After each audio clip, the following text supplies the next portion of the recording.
नमस्कार. मध्ययुगीन मराठी वाङ्मयाचा इतिहास याचा आपल्याला अभ्यास करायचा आहे. वाङ्मय आणि इतिहास या दोन संकल्पना या शीर्षकामध्ये अंतर्भूत आहेत. इतिहास म्हणजे घडून गेलेल्या महत्त्वपूर्ण घटनांची नोंद असं आपल्याला म्हणता येईल. तोच धागा पकडून साहित्यामध्ये घडून गेलेल्या ज्या घटना आहेत, ज्या साहित्यकृती आहेत, जे लेखक आहेत, जे कवी आहेत, त्याचा अभ्यास साधारणपणाने वाङ्मयाच्या इतिहासामध्ये केला जातो.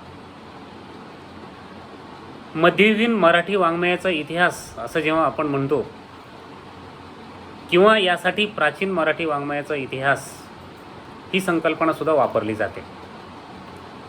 कालखंडाच्या दृष्टीने जर पाहिलं तर मराठी वाङ्मयाच्या इतिहासाचा प्रारंभ हा प्राचीन नाही होत.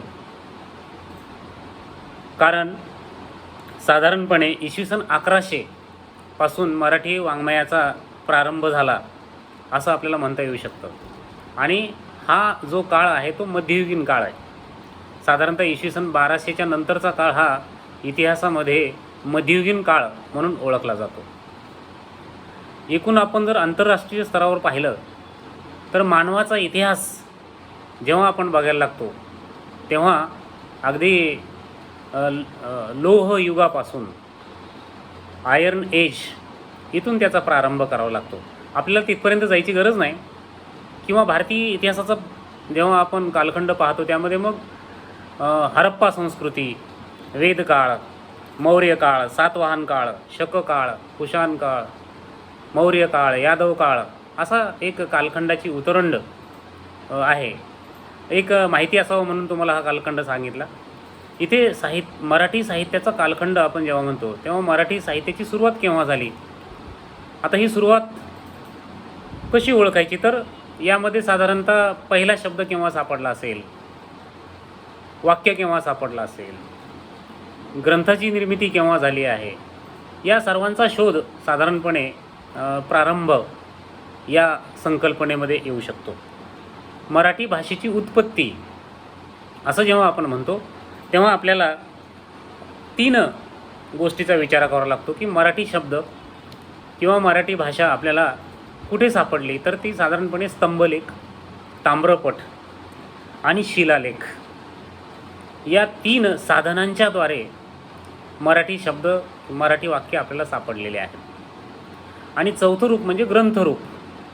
ते ग्रंथरूप आपल्याला 12व्या शतकामध्ये मुकुंदराजाच्या विवेक संधीच्या रूपाने पाहायला मिळतं. आता जर आपण या स्तंभलेख, ताम्रपट आणि शिलालेख याचा जर आढावा घेतला तर त्यामध्ये साधारणपणे आपल्याला दिसतं की एरनगावी सापडलेला जो स्तंभलेख आहे त्याचा साधारणपणे कालखंड इसवी सन 782 असा निश्चित केलेला आहे. या स्तंभलेखामध्ये आपल्याला महाराष्ट्र या नावाचा उल्लेख असल्याचं सापडतं. त्यानंतर इसवी सन 680 मध्ये एक ताम्रपट सापडलेला आहे. ताम्रपट म्हणजे तांब्याच्या पत्र्यावर लिखित असलेली जी मुद्रा आहे ती. तर या ताम्रपटामध्ये इसवी सन 680च्या साम्राज्य, 50, पृथ्वी असे काही मराठी शब्द आढळतात. म्हणजे मराठी भाषेचा उत्पत्ती काळ आपल्याला इसवी सन 680पर्यंत नेता येतो. चिकुर्डे येथे एक ताम्रपट सापडलेला आहे आणि त्या ताम्रपटाचा कालखंड इसवी सन 699 असा अभ्यासकांनी निश्चित केलेला आहे. त्यामध्येही काही मराठी शब्द आढळतात. आचलित, करवून, करीत असे काही मराठी शब्द त्यामध्ये सापडतात. आता त्यानंतर आपल्याला जे शिलालेख सापडलेले आहेत त्या शिलालेखाचाही आढावा घ्यावा लागेल. शिलालेखाला अक्षरवाङ्मय असं म्हटलं जातं. कधीही न मरणारं, कारण ते दगडामध्ये कोरून ठेवलेलं असतं म्हणून त्याला अक्षर वाङ्मय असं म्हटलेलं आहे. इसवी सन 699मध्ये तालुक्याचा शिलालेख सापडलेला आहे. तालुक्याचा शिलालेख जो सापडलेला आहे त्याचा कालखंड अभ्यासकांनी इसवी सन 699 असा निश्चित केलेला आहे. त्यामध्ये सुंक्त, बादावी, हित असे काही मराठी शब्द आढळतात. तसेच अक्षीचा शिलालेख हाही एक मराठी भाषेच्या उत्पत्तीच्या अनुषंगाने महत्त्वपूर्ण मानला जातो. अक्षी या गावी सापडलेला जो शिलालेख आहे त्याचा कालखंड अभ्यासकांनी इसवी सन 1012 असा निश्चित केलेला आहे. या शिलालेखामध्ये, अक्षीच्या शिलालेखामध्ये मराठी वाक्य हे मिश्र स्वरूपात सापडतं. आणि त्यानंतर सर्वात महत्त्वाचा जो उल्लेख आहे, जे साधारणपणाने सर्वांना माहिती आहे असा जो शिलालेख आहे तो म्हणजे श्रवण बेळगोळचा शिलालेख. या शिलालेखाची सर्वात जास्त चर्चा झालेली आहे आणि त्यावर सापडलेल्या मराठी वाक्याची पण जास्त चर्चा झालेली आहे. कर्नाटकामध्ये श्रवण बेळगोळ आहे आणि त्या श्रवण बेळगोळच्या शिलालेखामध्ये इसवी सन 1116चा तो शिलालेख आहे असं अभ्यासकांनी निश्चित केलेलं आहे. तिथे श्री चावुंडराजे करवियेले असं मराठी वाक्य आढळतं. तर साधारणपणे मराठी भाषेची जी उत्पत्ती आहे ती उत्पत्ती आपल्याला अशा पद्धतीने सांगता येते. इतिहासाचा अभ्यास हा थांबलेला नसतो, तो सतत सुरू असतो. जशी जशी साधनं सापडत जातील तसा तसा त्यावर प्रकाश पडत जातो आणि अधिक माहिती उजेडात येत जाते.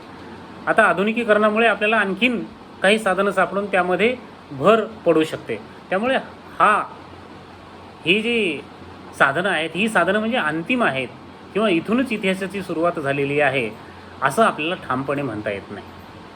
आता स्तंभलेख, शिलालेख हे पाहिल्यानंतर, ताम्रपट पाहिल्यानंतर आपल्याला असं म्हणता येतं की साधारणतः 8व्या शतकामध्ये मराठी शब्दरूपामध्ये आढळते.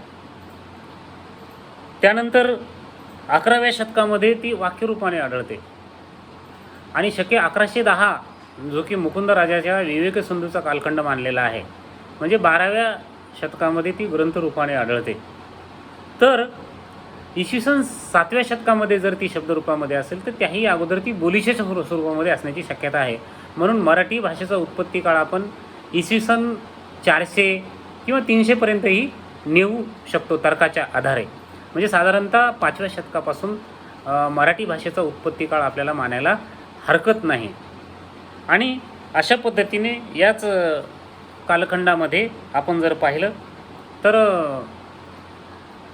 12व्या शतकामध्ये मराठीत थोडीफार मराठी रचना झालेली दिसते. ती म्हणजे नाथ संप्रदायाकडून ही मराठी रचना आपल्याला झाल्याचे दिसते. आता नाथ संप्रदायामध्ये गोरक्षगीता, अमरनाथ संवाद ही पुस्तकं महत्त्वाची आहे. मत्स्येंद्रनाथ यांचे शिष्य गोरक्षनाथ यांचा कालखंड मराठी साहित्याचे वाङ्मयाचे अभ्यासक रामचंद्र चिंतामण ढेरे यांनी इसवी सन 1050 ते 1150 असल्याचा अनुमान केलेला आहे.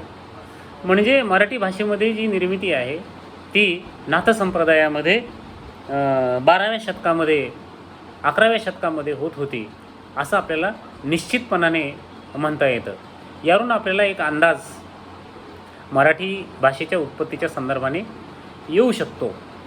तर सुरुवातीला मध्ययुगीन मराठी वाङ्मयाचा अभ्यास जेव्हा आपण करतो, साधारणतः त्याचा कालखंड 1200 ते 1818 असा आहे किंवा 1100 ते 1800 असंही साधारणपणाने हा कालखंड मानला जातो मध्ययुगीन मराठी वाङ्मयाच्या इतिहासाचा. तर त्या अनुषंगाने ही सुरुवात मराठी भाषेची उत्पत्ती ही अतिशय महत्त्वाची आहे. त्यानंतर जर आपण पाहिलं तर ग्रंथरूपाकडे, शब्दरूप, वाक्यरूप आणि आता ग्रंथरूप आणि त्याही अगोदर बोलीरूप. कोणतीही भाषा ही सुरुवातीच्या काळामध्ये बोलीरूपामध्ये अस्तित्वात असते आणि मग त्याचं लिखित रूप हे नंतर उशिरा आलेलं आहे. ते विकसित झालेल्यानंतर मुद्रण स्वरूपामध्ये ती अधिक विकसित झालेली आहे भाषा असं आपल्याला साधारणपणे म्हणता येतं. आता ग्रंथरूपाचा जेव्हा आपण विचार करतो तेव्हा मुकुंदराज यांनी लिहिलेला विवेकसिंधू हा आद्य ग्रंथ अभ्यासकांनी मानलेला आहे. त्याबद्दलही वाद आहेत. काही जणांचं म्हणणं असं आहे की मुकुंदराजांचा विवेकसिंधू हा ग्रंथ ज्ञानेश्वर उत्तरकालीन आहे, कारण त्यातील भाषा ही त्या ज्ञानेश्वरीपेक्षा आधुनिक आहे असं म्हटलेलं आहे. असे जरी असले तरी एकूणच साधारणपणाने जर विचार केला तर अनेक अभ्यासकांनी मुकुंदराज हे आद्य ग्रंथकार आहेत आणि त्यांनी लिहिलेला विवेकसिंधू हा ग्रंथ आद्य ग्रंथ आहे. याला साधारणपणाने मान्यता दिलेली आहे. एकमत जरी झालेलं नसलं तरी साधारणपणाने त्याला मान्यता दिलेली आहे. म्हणून आपण मराठी वाङ्मयाच्या इतिहासामध्ये पहिला ग्रंथ, कारण इतिहास म्हटलं की पहिला या शब्दाला फार महत्त्व आहे, सुरुवात याला फार महत्त्व आहे. आणि मग सुरुवातीनंतर टप्प्याटप्प्याने कालखंडाचा आणि त्या कालखंडाला प्रभावित करणाऱ्या लेखकाचा, साहित्यकृतीचा, विचारांचा आपल्याला या इतिहासामध्ये आढावा घेता येईल, त्याचं वाचन करता येईल, त्याचा अभ्यास करता येईल. आता जेव्हा आपण आद्य कवी मुकुंदराज असं म्हणतो तेव्हा त्याचा कालखंड आपल्याला निश्चित करावा लागतो आणि तो कालखंड आहे साधारणतः शके 1110. आता शके 1110 हा कालखंड कसा, तर त्यांनीच लिहिलेल्या मुकुंदराजांनी लिहिलेल्या विवेकसिंधू ग्रंथामध्ये एक ओवी आहे, शके 1172 साधारण नाम संवत्सर तय राजा शारंगधर ग्रंथ उभारतय केला.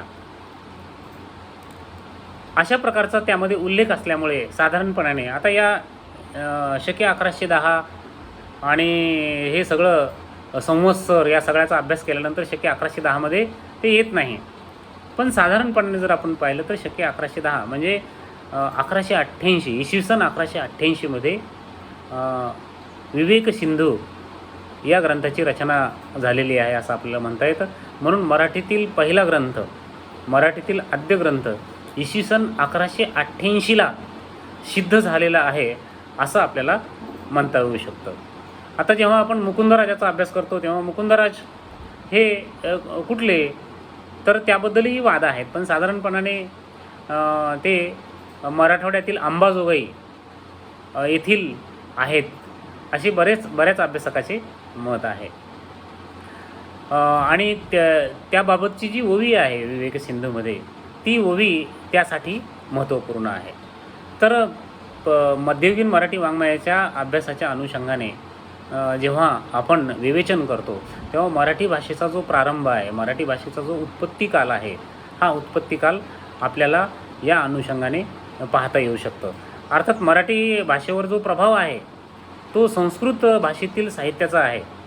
त्यामुळे अगदी आपल्याला वेदकाळ साधारणपणे इसवी सन पूर्व 1500 ते 500 आणि त्यानंतर ज्या वेगवेगळ्या राजवटी आलेल्या आहेत, कारण राजवटीचा सुद्धा परिणाम साहित्यावर होत असतो. कारण साहित्यामध्ये समाजाचं प्रतिबिंब पडलेलं असतं आणि हे समाजाचं प्रतिबिंब म्हणजे ज्या राजवटी झालेल्या आहेत, जे राजे झालेले आहेत, त्यांचा जो राज्यकारभार आहे, त्या राज्यकारभारामुळे जनजीवन हे प्रभावित झालेलं असतं. आणि हा जो प्रभाव आहे त्या प्रभावामुळे व्यक्ती आणि समूह मन यातही बदल होत असतात. त्यांच्या जीवनमानाला ते प्रभावित करत असतात आणि हा सगळा प्रभाव आणि त्याच्या नोंदी हा लेखक घेत असतो, कवी घेत असतो. आणि हे सगळं आपल्याला साधारणपणाने साहित्यामध्ये प्रतिबिंबित झालेलं दिसतं. म्हणून सुरुवातीच्या काळामध्ये आपल्याला सरळ दिसतं की संस्कृतचा प्रभाव मराठी साहित्यावर आहे, लेखनाच्या रूपामध्ये आहे, विचार करण्याच्या पद्धतीमध्ये आहे, रचना करण्याच्या पद्धतीमध्ये आहे. अगदी विवेकसिंधूचा जर आपण विचार केला तर त्यामध्ये मुकुंदराजांनी म्हटलेलंच आहे की मी वेदांताला प्रमाण मानतो, वेदांत माझ्यासाठी प्रमाण आहे. आणि त्यांनी संस्कृत भाषेची पण महती, मराठीची तर महती त्यांनी गायलेलीच आहे, पण त्यांनी संस्कृत भाषेलाचं सुद्धा मोल महत्त्वाचं मानलेलं आहे. त्यामुळे संस्कृतचा जो प्रभाव आहे, ज्याला आपण वेदकाळापासून त्यामध्ये जी निर्मिती झालेली आहे, त्यामध्ये जे ग्रंथ निर्मिती झालेले आहेत, त्या सर्व ग्रंथाचा प्रभाव हा मध्ययुगीन मराठी वाङ्मयाच्या साहित्यावर राहिलेला आहे. त्यामुळे त्यावर आपल्याला प्रकाशझोत टाकणे आणि त्याची चर्चा करत राहणे हे सुद्धा अभ्यासाच्या दृष्टीने अतिशय महत्त्वाचे आहे. तर हा जो घटक आहे मध्ययुगीन मराठी वाङ्मयाच्या इतिहासातील पहिला घटक जो आहे तो म्हणजे मराठी वाङ्मयाचा आरंभकाळ आणि यामध्ये मराठी भाषेची उत्पत्ती. आणि त्यानंतर दुसरा जो घटक आहे तो म्हणजे आद्यकवी मुकुंदराज आणि हेमाड पंडित याचा कालखंड आहे. तर पहिल्या भागामध्ये आपण मराठी भाषेची उत्पत्ती हा घटक आता समजून घेतलेला आहोत. नंतरच्या तासामध्ये आपण मुकुंदराज आणि त्यांनी लिहिलेले ग्रंथ याची चर्चा आपण करूया. नमस्कार.